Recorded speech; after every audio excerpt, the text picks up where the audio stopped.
response. My response to John Kerr's legacy has been very different to the others.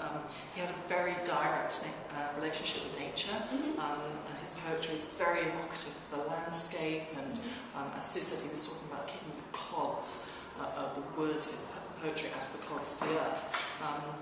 And I feel that these days we perhaps don't have that same relationship with nature.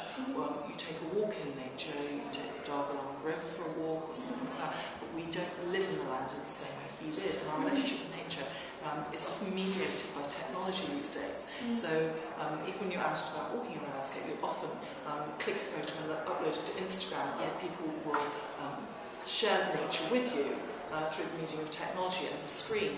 And I think that's a very interesting way of looking at nature. And also we've become abstracted from nature, therefore mediated by the screen. If you look at things like the nature programme just for Christmas, there's this big hoo-ha about David Attenborough's Frozen Planet, where actually it turns out that the polar bear cubs were in a zoo. So even our nature programmes these days, when we're viewing nature as a voyeur, as a tourist almost, is often not the real nature, it's a step back. So the idea of what is reality these days, what is real nature?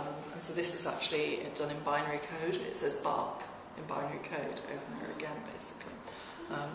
So yes, how we should use that machine code to connect with nature these days. Oh, really? So, and again, these are about the RGB pixels that you see on screen. You have about 16 million different colours you can see on screen. But actually, if you look at that, it's actually still only a fraction of the reality of the colour spectrum that that actually exists. So if the colour spectrum is about that size, you get a tiny sliver of it that we actually see on screen. So our reality, when we see it on screen, isn't actually the entirety of it. So what is the reality there? Is it what we're seeing on screen, or is it when you're traipsing in the fields? And it's shifted, basically, what we consider as reality, because it's all mediated by technology. Claire's poem has this incredible spatial organisation with them. It's very visual. He lays out the landscape in front of you.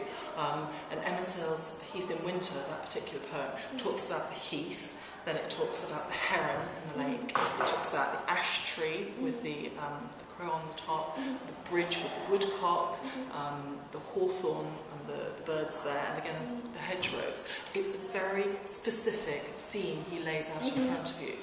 So the piece I'm working on for the maquette I'm working on for the first installation literally lays that out using the LCD crystal display bed as the stage, and then with the components sat on top of it in plastic. And then it'll have the HTML code of the poem engraved on the acrylic next to it.